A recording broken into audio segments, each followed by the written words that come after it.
Parlons peu, parlons bien, mais surtout, parlons investissement. Dim vous en a déjà parlé dans une autre vidéo, mais les collections attirent beaucoup de convoitises et c'est aussi un marché sur lequel il y a énormément de spéculation. On l'a vu durant le Covid, les cartes à collectionner, en particulier Pokémon, ont explosé en termes de prix. Lors de son interview, Alexandre Boissonneau, qui est le responsable des cartes à collectionner de eBay, disait que investir dans Pokémon et dans les cartes à collectionner était plus rentable que d'investir en bourse. Je vais vous parler de mon expérience personnelle et je vais aussi vous partager ce dans quoi j'ai récemment investi. Avant que j'aille plus loin dans la vidéo, surtout, n'oublie pas de t'abonner, d'activer les notifications, de liker, lâcher un petit commentaire. Vous êtes de plus en plus à interagir aux vidéos, ça nous fait vraiment plaisir, on est heureux de pouvoir discuter avec vous, donc n'hésitez pas. Et puis, partagez avec d'autres. Si la vidéo vous plaît bien et qu'il y a un bon nombre de vues et tout, on pourra en faire d'autres et continuer à parler investissement Pokémon avec vous. Il faut remonter un an dans le passé et en brocante. Donc, c'était une journée d'août, je me baladais dans les brocantes comme j'ai l'habitude de le faire, et après plusieurs brocantes, je n'avais pas eu une pêche fructueuse. Je cherche différentes choses, des cartes à collectionner comme les cartes Pokémon, des Bakugan, des Lego, mais aussi des pièces de monnaie. J'avais trouvé quelques belles pièces de monnaie, mais c'était tout. Par contre, par hasard, on s'arrête dans une petite brocante, vraiment toute petite, je crois qu'il y avait trentaine d'exposants. Je pense ne rien trouver, je fais un premier tour, rien d'intéressant, je fais un deuxième tour, et là, dans une librairie que je connais bien, ils vendaient des boosters Pokémon. Mais pas n'importe quel booster Pokémon. Je vous les montrerai à la cam. Comme vous pouvez le voir, ce sont des boosters un peu particuliers, ce sont des lamines cartes. Et voilà, ce sont des cartes transparentes, mais ce sont surtout des cartes qui sont sorties avec les extensions Émeraude, Rubis et Saphir, donc ce sont des produits qui datent de 2003-2005 maximum. Je vois ça, mon sang ne fait qu'un tour, je regarde le prix, et à l'époque, j'ai encore le prix en face de moi, c'était 4 pour 2 euros, donc 50 centimes le booster. Il faut savoir que ça a eu moins de succès que Pokémon, mais c'est aussi plus rare, parce qu'il y en a eu beaucoup moins qui ont été produites. Par conséquent, je prends la boîte directement, je la retire du stand, je vais voir le libraire, je parle et tout, je lui fais je vous achète ça. Et je lui fais tiens, est-ce que par hasard, il vous en resterait pas encore en stock? Et il va voir, et en tout, il y avait 128 boosters. 128 boosters que j'ai payé 50 euros. Ça m'a coûté donc moins de 50 centimes par booster, et voilà. Moi, c'était une petite pièce de nostalgie, je m'étais dit, je vais peut-être en vendre quelques-uns, on verra. J'essaye d'en mettre un en vente sur eBay aux enchères. Très peu de visibilité, première fois que je fais des ventes aux enchères sur eBay, ça part, mais ça part à 4 euros plus les frais de port, donc je fais une plus-value, mais ça reste pas très intéressant.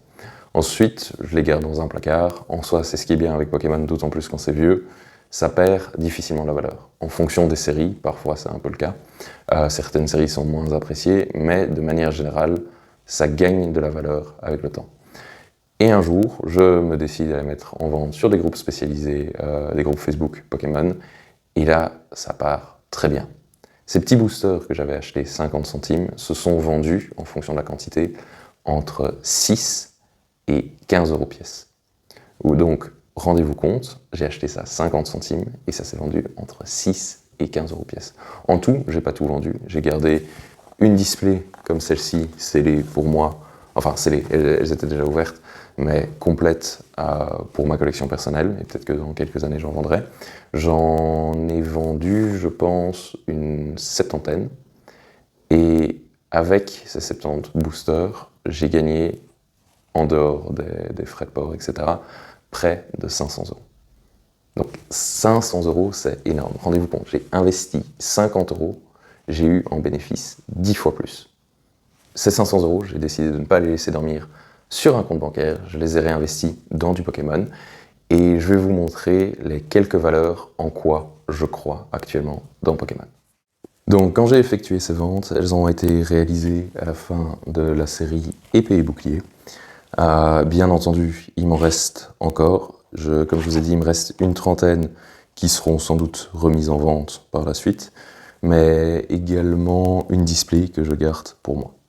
En parlant de display, donc comme c'est la fin du épée et bouclier, j'ai pas investi dans les cartes, j'ai investi dans du scellé. Et pour moi, la série qui, en théorie, devrait prendre le plus de valeur, il s'agit du Évolution Céleste. Comme vous pouvez le voir, il y a une display qui est vraiment en très très bon état, une autre qui malheureusement l'est un peu moins, le scellé est desserré, et ici, je ne sais pas si ça se voit bien à la cam, il y a un petit trou, malheureusement. Je l'ai acheté dans un magasin de jouets, où je connais le vendeur, et malheureusement c'était les dernières, donc je les ai eues dans cet état-là. En tout, chacune des displays m'aura coûté 170 €, 170 pour le français, ce qui est très intéressant dans la mesure où actuellement sur eBay, elles se revendent entre 210 et 230 €.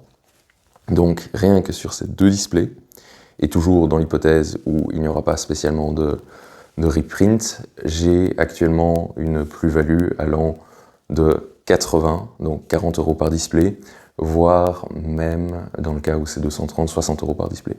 Donc si je décidais de les vendre, je pourrais me faire jusqu'à 120 € de bénéfices, mais bien entendu, je vais les garder scellés plus longtemps, puisque là pour le moment, je n'ai pas besoin plus que ça de cash. Donc je vais les garder en espérant qu'elles continuent à prendre de la valeur. Il y a des rumeurs comme quoi il y aurait des reprints, rumeurs qui n'ont toujours pas été confirmées. S'il y a des reprints, je ne pense pas qu'elles perdront énormément de valeur parce que la série est extrêmement appréciée. Il y a des magnifiques cartes comme le Noctali ou le Rayquaza alternatif. Donc par conséquent, ça perdra peut-être un peu de valeur, mais je ne me fais pas trop de soucis. Ensuite, toujours dans l'épée et bouclier, j'ai investi dans ce qui fermait le cycle de épée et bouclier, à savoir les ETB Zénith Suprême. Malheureusement, j'ai pas pu les avoir au meilleur prix possible. Je les ai eus pour une soixantaine d'euros. Malgré tout, ça reste un bon investissement puisque là, en mai, elles continuent à se vendre, malgré les restocks qu'il y a eu, elles continuent à se vendre aux alentours de 7 ans, donc 70 ou 80 €, donc il y a minimum 10 € de bénéfices par display. Et l'avantage majeur de ces displays, c'est que, de ces ETB, c'est qu'on peut avoir des ETB buggés, ce qui, en tous les cas, à l'ouverture, est un plaisir. Donc, j'ai préféré investir pas mal dans le scellé Zénith Suprême. Donc, si on fait le calcul, ça fait 2 fois 170 €, donc ça fait 340, plus 120, ça fait 460, et un petit coffret Pikachu, bien sympathique, acheté pour 35 €. Et aussi, je pense que c'est un coffret qui peut prendre de la valeur. Un autre coffret très intéressant, c'est le coffret Zacian et Zamazenta. Cependant, ils n'étaient pas encore à la vente au moment où j'ai fait ces achats. Par conséquent, je me suis rabattu sur le coffret Pikachu. Et rien que les cartes se revendent déjà, je pense, 6 € pièce, ce qui est très intéressant. J'espère que ce petit story time et ces conseils en investissement vous auront plu. N'hésitez pas à nous le dire en commentaire. N'hésitez pas aussi à nous dire si vous trouvez ça intéressant et si vous voulez plus de vidéos dans le style où on parle d'argent. De prime abord, on ne le faisait pas tellement avec Dim parce que pour nous, c'est avant tout une passion, plutôt que du business. Malheureusement, là, il y a tellement d'argent qui rentre en jeu avec les cartes à collectionner qu'il y a beaucoup d'intérêt à ce niveau-là et on reste conscient de ces enjeux, donc on en parle. Mais c'est pas pour ça qu'on fait la collection.